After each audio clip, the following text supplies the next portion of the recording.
Hey folks, it's Marvin Cash, the host of the Articulate Fly, and we're back with another Southwest Virginia fishing report with Matt Reilly. How you doing, Matt? I'm doing good, Marvin. Taking a little break from putting the finishing touches on some topwater bugs for later this year, and looking forward to another week on the water. Yeah, it's interesting. I took a quick peek at your weather, and I mean, it's been kind of unseasonably cool in Virginia, but I know you're going to be like super warm, like in the upper 70s, low 80s for the next few days, and then it's going to kind of drop back and be, I guess, what I'd call normal middle spring weather in Virginia.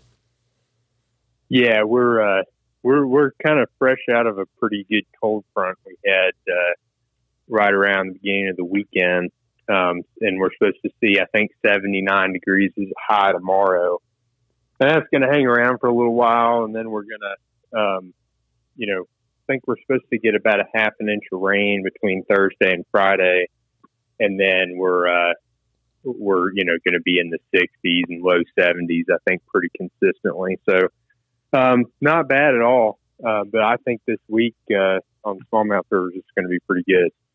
Well, that's good. And I know you guys, we were talking before we started recording that, they've been pushing a lot of water downstream on the big rivers. Is that little pop of rain, you think, going to cause any problems for you?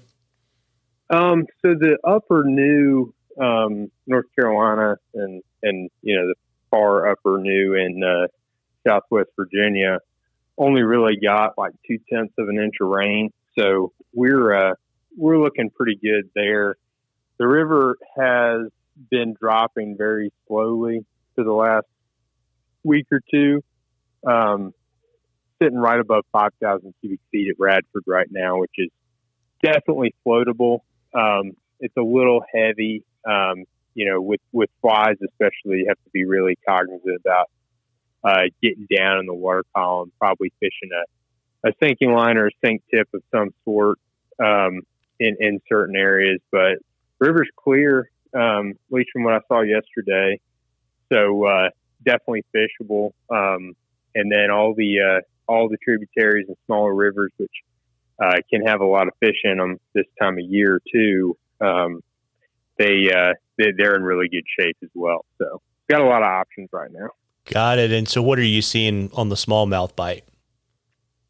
So it's been pretty active last week. We've just been starting a little later in the day. Last week we had a lot of high 30s, low 40s overnight temperatures, warming up to the 60s, low 70s. So the temperature swing from the overnight low really doesn't turn back up until 9:30, 10 o'clock in the morning. So bite's really been sort of afternoon focused, mainly big streamers and big bait fish imitations and stuff like that. We did some of the smaller waters that I was on last week, about 2 weeks ago, were creeping up into the 60 degree range for a couple of days. I think we had, I saw 62, 63 degree water temps, and a couple of days after that, started to catch some larger females, 18 and a half to 20 plus inch females that were spawned out. So some of those bigger, upper echelon fish in those smaller waters that warm up a little bit faster have already started to spawn. But then we got a little mini cold front a couple days after that. And then we had, 28 degrees weather and snow on Thursday and Friday. So we're back down into the low 50s now. But, again, like we were saying, with this warm up this week, temps should start to climb again, and we should be, catching them pretty actively on streamers again. So I think it'll be good. Yeah, and I imagine, with it warming up, the dry fly fishing in the spring is only going to be better for trout. Oh, for sure. And we've got pretty good water levels for that right now, too. And then, like I said, Thursday, Friday, that little bit of rain we're supposed to get will just sort of maintain the sort of average flow that we've got right now, so it won't get too low as it gets pretty warm this week and into next week. So I expect everything to be pretty good for the next few weeks.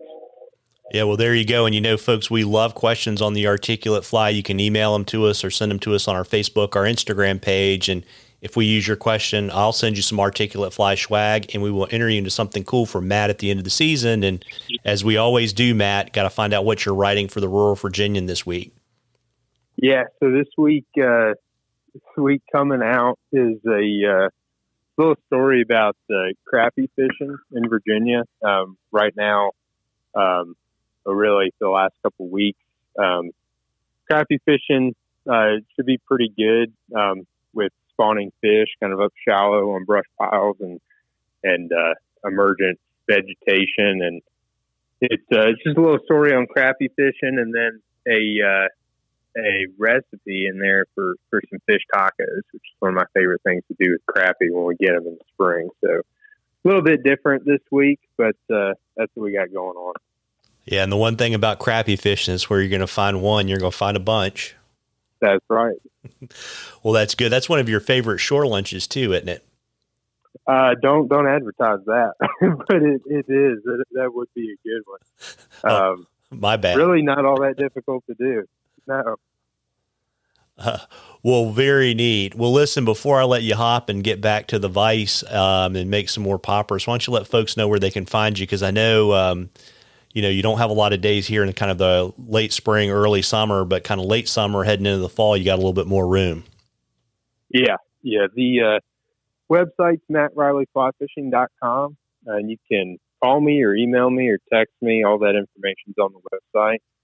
But if you're wanting to get in on some good smallmouth fishing this summer, give me a shout, because I got a fair amount left in September and some in August. But it's going quick, man. I don't know what I did to deserve that, but it's going. Well, certainly well deserved. And, folks, we're going to have really good fishing weather in Southwest Virginia for the next week to 10 days. You owe it to yourself to get out there and catch a few. Tight lines, everybody. Tight lines, Matt. All right. Thanks, Marvin.